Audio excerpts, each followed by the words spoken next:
رسول اتنے بڑے مقام پر کیسے فائز ہو جاتے ہیں؟ کیا ان کا انتخاب انسان کرتے ہیں؟ تو انسان تو ایسا نہیں کرتے۔ کیا رسول خود سے اعلان کرتے ہیں؟ تو ایسا بھی نہیں ہوتا۔ پھر رسول کیسے بن جاتے ہیں؟ رسول کون تھے؟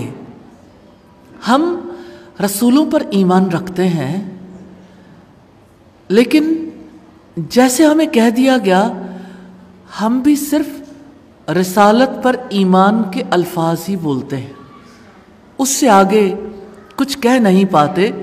اور اس کی وجہ کیا ہے کہ رسولوں کی آمد کا مقصد، رسولوں کا کام، رسولوں کے ساتھ ہمارے تعلق کی نوعیت، ان چیزوں کو ہم سمجھتے نہیں ہیں۔ پہلی بات دیکھیں گے کہ رسول کون تھے۔ تو تمام رسول اللہ سبحانہ و تعالیٰ کے منتخب کردہ تھے۔ کوئی شخص اپنی طرف سے رسالت کا دعویٰ کر سکتا ہے، لیکن اس کا دعویٰ سچا نہیں ہو سکتا، کیونکہ کوئی انسان اپنی مرضی سے اللہ تعالیٰ کا رسالت کا پیغام نہیں پہنچا سکتا۔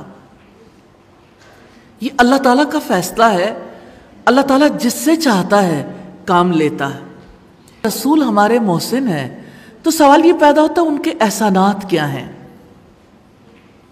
رسولوں کا احسان یہ ہے کہ انہوں نے انسانوں کو بتایا وہ کس لیے پیدا کیے گئے، ان کا مقصد زندگی کیا ہے، انہوں نے کیوں زندہ رہنا ہے، اپنی زندگی میں کیا کام کرنے ہیں، اور اپنی زندگی میں یہ طریقہ کیوں جاری رکھنا ہے۔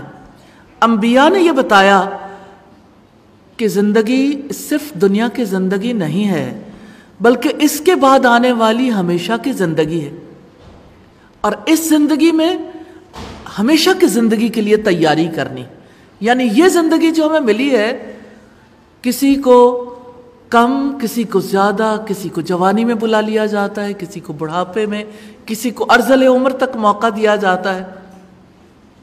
تو بات یہ ہے کہ یہ زندگی آنے والی زندگی کی تیاری کے لیے ملی ہے۔ رسولوں نے انسانوں پر جو سب سے بڑا احسان کیا، انہیں ان کے پیدا کرنے والے، ان کے خالق سے متعارف کروایا۔ اگر رسول نہ ہوتے تو کوئی نہ جانتا کہ ہمارا خالق کون ہے، ہمارا مالک کون ہے، ہم نے کس کے لیے جینا ہے، اور ہم نے کس کی خوشی کے لیے اپنی زندگی میں سارے اعمال انجام دینے۔